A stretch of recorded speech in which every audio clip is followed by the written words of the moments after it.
Good day, Industrial Advisor listeners, and thank you for tuning in. If you have not subscribed, please do so by clicking subscribe wherever you podcast. Click the like button and hit the bell if you want notifications of when we put up new content. Leave us a comment about anything we discuss here today or general comments about the show. Now, let's get into it.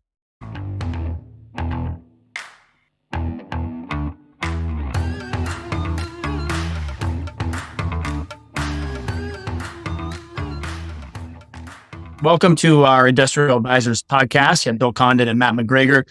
We're doing a 5-minute Friday. Today's topic is sports uses within warehouses. And, we've all been a part of this over the years where there's a company that calls and wants to lease a space. They're a startup and it usually does not come together. Correct. Yes, it usually does not come together. There is a lot more money into youth sports these days. I know it firsthand. And some of these groups are really well funded. And so we're starting to see a trend of more of these things actually coming together. So Matt, let's talk about this and your thoughts. Yeah, happy Friday. Let's talk about some of the uses we've seen. Yeah, I've seen everything from pickleball, volleyball, basketball, baseball, soccer, climbing gyms, jumpy gyms, those inflatable things, corporate retreats. I'm not going to name a company, but they did certain courses for, team bonding and stuff that they just lease warehouses to do. Ballets, gymnastics, roller derby, dojos, and other forms of martial arts, indoor paintball, seen it all. I even got a call once, Bill. You'll remember this. We were on a Prologis listing in Seattle, 400,000 feet, right in front of the port. I kid you not, I got a call from a legit driving range company that wanted to put the driving range on top of the roof of the Prologis building. And they said, hey, we've got the infrastructure, the finance, we can do it. We'll guarantee the building, and I'm like, this is insane. Didn't come together, but certainly there is a lot of uses. And in some major cities, those close in industrial districts don't have much industry left because all of these, to your point, some of them well-funded sports facilities are willing to pay up, mostly for, close to the population bases and take over those warehouses for these types of uses. Yeah. I mean, you look at our market, it's a good example of it. There's a baseball facility called Driveline.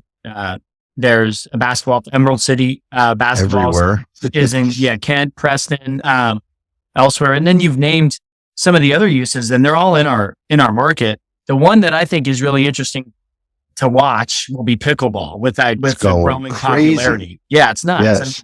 Yes. Like 5 years ago, no one played pickleball. Now, half your friends do, right? Like it's amazing how many people are into pickleball right now. And so it'll be interesting to see how that sport expands into the industrial market. Yeah, it's the fastest growing sport in the U.S., founded in Vashon Island right here in Washington, and is our official sport of the state, pickleball. But yeah, the fastest growing sport in the United States. Let's talk about why a landlord should avoid these deals and maybe why they should do them. So Bill, why would a landlord want to avoid doing any of these types of deals? Yeah, I mean, the obvious ones that stand out are, one is the credit. Is the company new? Are they established? Do they have enough credit to get through a 5-year lease? I mean, it's a huge investment. For sure. Rent's not cheap in the industrial market. So that's number one. But then the other part too, and a lot of landlords shy away from this because of the liability factor, right? Like there's going to be kids coming in and out of this, in the activity of this truck court. Meanwhile, the neighboring tenant's going to be pulling in and out of 53 footers. You'd always hear about it's a bad combo. Yes, the bouncing places, right? Where it's like, yes, they want to go lease a 20,000 square foot warehouse right next to a distribution facility, and the landlords are not going to do that because of the liability factor. So those are the things that stand out for me.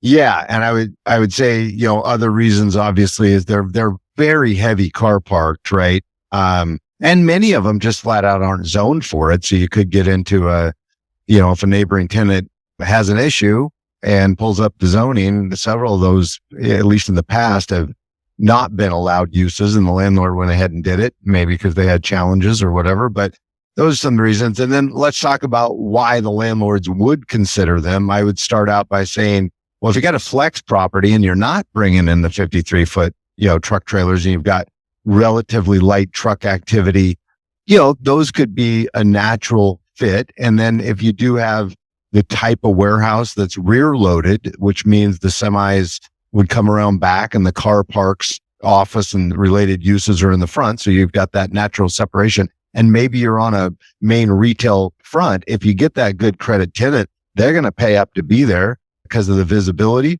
and the safety factor. And then you're not upsetting those other tenants. And then finally, I'd say, for landlords that are struggling with vacancy, may consider some of these uses, especially if it's close into population bases, because you can find these type of tenants and these tenants will pay up for these type of uses.